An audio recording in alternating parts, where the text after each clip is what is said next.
And another observation before the play, we're kind of hanging out on the sidewalk and waiting for Jimmy's chick. And I officially have to say it, Jimmy's really in love. Yeah? Jimmy's in love. I saw Jimmy be a man yesterday. What'd you do? She got mouthy and no. Well, she jumps out of a cab and says hi and comes up and says hi, whatever, right? All of a sudden, she realizes that she left her wallet in the cab. Oh, no. And she goes into an instant panic like anyone would, and she starts pointing like it. Well, she sees a cab, and she goes running and knocks on the window like I left my wallet in the cab, and then realizes it's not the same cab. Well, they do. Goes into a panic. She's got kind of like girly shoes. Not kind of. She's got girly shoes on. She can't, girl boots. She can't run in these things with heels and stuff.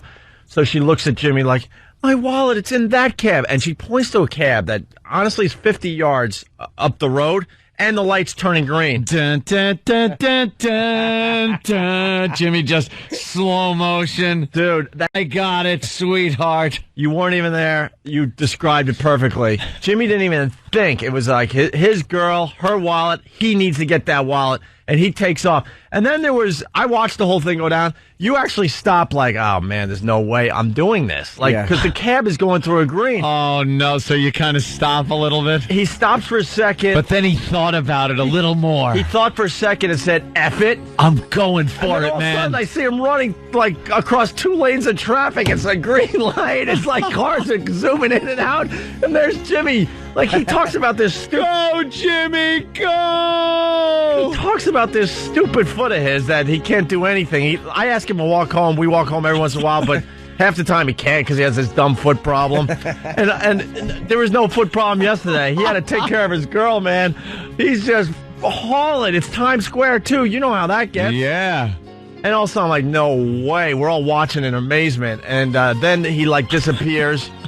And I'm just waiting. We're all waiting, and I see him like walking down the sidewalk with his chick, arm in arm, happiness everywhere. I'm like, oh my god, he was successful. He actually got the job done.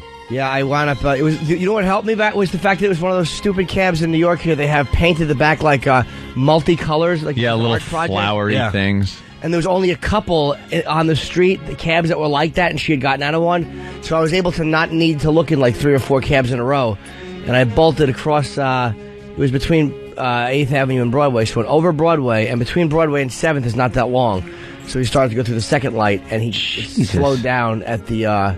Wait, so you ran how far? About a block and a half, whatever. Block and a half running at full speed? It was a long block and a half. Yeah. He took off, man. Were you winded? Nah, it was all right. I mean, I told her that's the advantage of dating an athlete. You know, it's when you need these things done. And then Jimmy whispers to me as we're going into the joint to see Bronxdale. He goes, oh, I'll be using this to my advantage for the next few months. Oh, honey. And then he's back to Jimmy. I love it. I think I pulled something running. She was really happy, though. It was pretty cool to see, to be honest.